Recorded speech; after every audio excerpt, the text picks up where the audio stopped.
Jean-Louis, premier des 8 Grands Prix européens, l'Espagne, c'est un circuit que tout le monde connaît et finalement qui n'a de secret pour personne. Alors est-ce que les pilotes ne s'en lassent pas et pourquoi on ne change pas? Alors d'abord, on ne peut pas en changer parce que c'est un circuit quand même qui est assez représentatif. Et puis l'Espagne est quand même une source de spectateurs et de richesse pour la Formule 1 importante. Et puis, ce n'est pas la même chose. C'est-à-dire que les essais qu'on a vus cet hiver, tout va changer. Les pneus ne sont plus les mêmes, les voitures ne seront plus les mêmes. C'est à Barcelone qu'on amène les premières grosses évolutions. Et en l'occurrence, on a quelque chose de très différent. Alors, vous me dites c'est la routine. Oui, c'est possible, mais ça ne sera pas la même chose, ni que les essais, ni que l'an passé. C'est toujours très différent Barcelone. Au rayon des nouveautés, est-ce qu'on sait à peu près qui va amener quoi? Alors, tout le monde apporte des choses, puisqu'il faut quand même entre 3 semaines et 1 mois pour les plus lents pour apporter des choses importantes.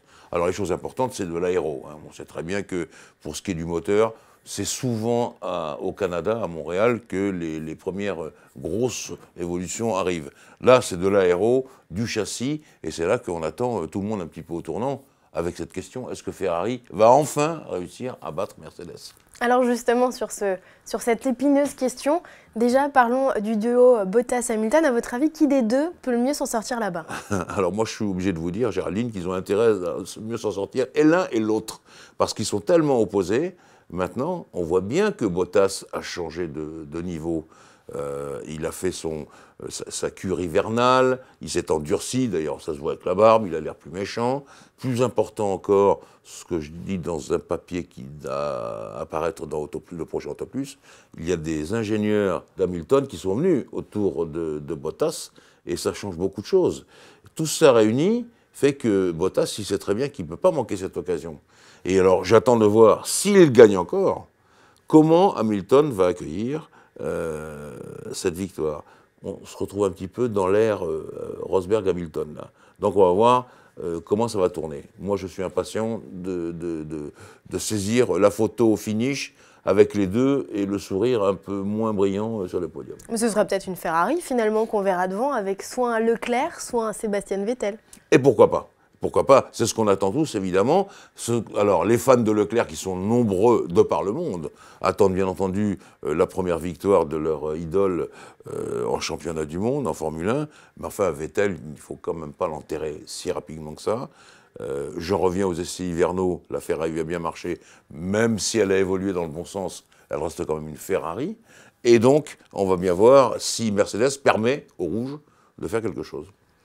Pierre Gasly trépigne d'impatience d'aller en Espagne. Est-ce que ça peut être le premier Grand Prix où il égale les performances, voire surpasse les performances de son équipier Max Verstappen? Très compliqué ça. Verstappen très fort, je le répète, c'est son équipe. Ça, on ne va pas changer de registre. Gasly va devoir faire un effort supplémentaire. Heureusement, il connaît très bien le terrain, car je vous rappelle que Barcelone, c'est la première victoire de Verstappen et qu'il tient beaucoup à ce circuit, lui aussi. Donc là dans ce domaine-là, ça peut encore nous provoquer quelques bagarres intéressantes, mais je souhaite pour Pierre qu'il y parvienne. Il le mérite. Il faut qu'il s'adapte de mieux en mieux, à la voiture, et je crois qu'il est en train de le faire. Du côté du milieu de grille, est-ce qu'à votre avis, l'Espagne peut être le terrain des premiers exploits de Renault et de Daniel Ricciardo ou de Nico Hülkenberg? Eh bien, c'est ce qu'on attend. C'est ce qu'on attend, c'est ce que Jérôme Stoll nous dit dans une interview, là aussi apparaître dans Autoplus. Il est déterminé à ce que Renault montre des progrès tangibles, notamment sur le châssis. Ce ne sera pas tellement l'histoire du moteur. Jérôme Stoll semble faire 100% confiance à Viry-Châtillon, là où les moteurs sont conçus. Mais en revanche, il sait très bien que du côté du châssis, il faut faire des progrès, même si on se moque un peu de Renault en disant que c'est la même voiture que l'an passé. Lui, il dit non, ça c'est faux. Mais il faut quand même qu'on ait des vraies grosses nouveautés avec Enstone, qui travaille maintenant beaucoup plus vite qu'auparavant. Enstone, c'est là où sont faits les châssis Renault, près d'Oxford en Grande-Bretagne.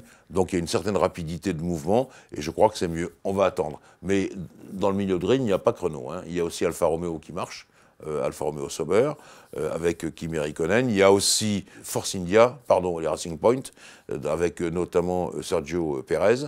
Donc on va voir ce que ça peut donner. Et puis il faudrait bien quand même que les Haas Ferrari émergent dans une meilleure situation. Et n'oublions pas les McLaren, pour nos fans. Une dernière question, Jean-Louis, pour les pneumatiques. Est-ce que, à votre avis, le choix va être la clé du succès sur ce virage où il y a, sur ce circuit, pardon, où il y a quelques virages très appuyés et des lignes droites?